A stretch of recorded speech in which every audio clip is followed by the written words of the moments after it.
Hello. If you are unlucky enough to live in the mental health trust of Norfolk and Suffolk down here in Great Yarmouth, Galston, and the surrounding areas, and like my wife and myself, you happen to have mental health problems, then really your mental health services are failing you big time. And the headline in the Eastern Daily Press could not have put it better. Failed again. Just have a quick look at those faces and try to just conceive of them that these are the real people the service has failed. People like my wife. We've had to complain twice about this service. So the Care Quality Commissioner has given them a sort of not good enough. And there is talk of putting them into special measures. Absolute failure. They are failing people who are suicidal. It can, and this is based on fact, take nearly a year to get a referral to a psychiatrist in this particular trust. Now fine, you may be a Tory supporter and you may be all in favour of just killing the work shy after all. I mean, for crying out loud, this is a mental disability, it's in the head, we're making it up, aren't we? We're completely making it up. So somebody who's had a heart attack or something, heart attack, well, obviously they need to be dealt with first. Not this made up stuff in the head. And apart from anything, we know that it is part of the eugenic cleansing of society that our services, mental health services in particular, are being starved of funds. But let's just say something else as well, because you can follow all this on the Eastern Daily Press. But something one of our Labour councillors said, who is in fact involved with mental health themselves, something I think was very, very relevant.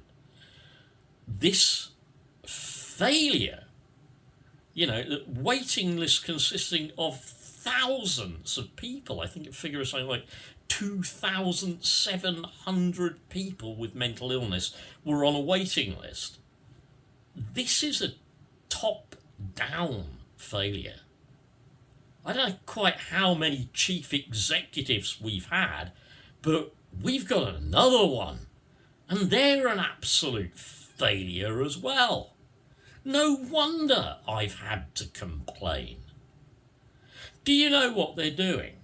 They're trying to parcel everything out through Mind, the Samaritans, and non-governmental institutions or organisations, NGOs. And here's the really fun bit. If you happen to be an NGO, you're not allowed to criticise the government who are feeding you the money. The hand that feeds you could soon turn into the mouth that bites you, or at least bites off your opportunity to speak out against them. Now, as much as the Tories might think it's a great idea to have non-trained people dealing with people who are suicidal, schizophrenic, paranoid, suffer from bipolar, suffer from borderline personality disorder, people like my wife, as much as the Tories might think it's a really, really good idea to parcel all those funds out and have no emergency mental health beds, they might think that's a great idea.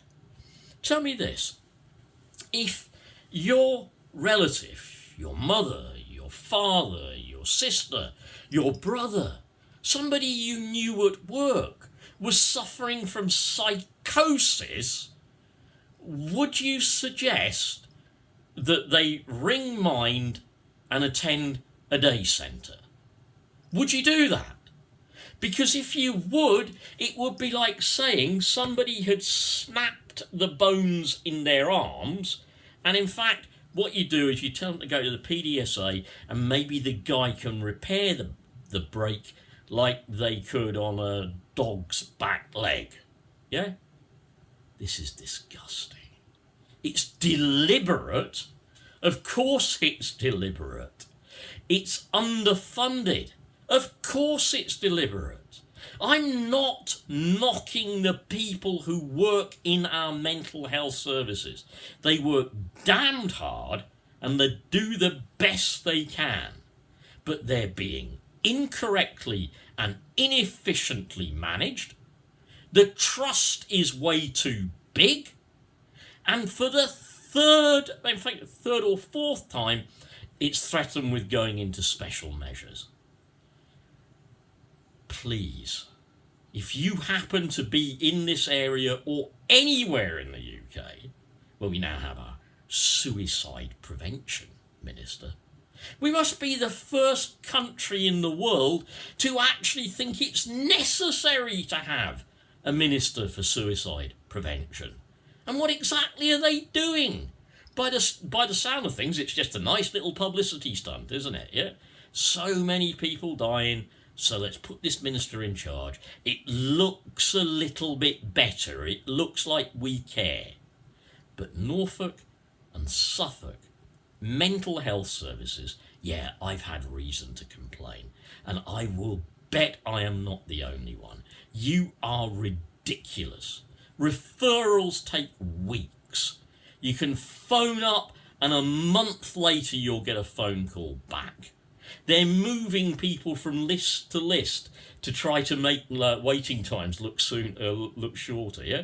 They're actually doing that. They're fiddling the figures. Disgusting. Yes, I agree, part of an overall underfunding of services and, of course, the NHS. Of course I agree. But also incompetent management locally. And people are dying as a result of this.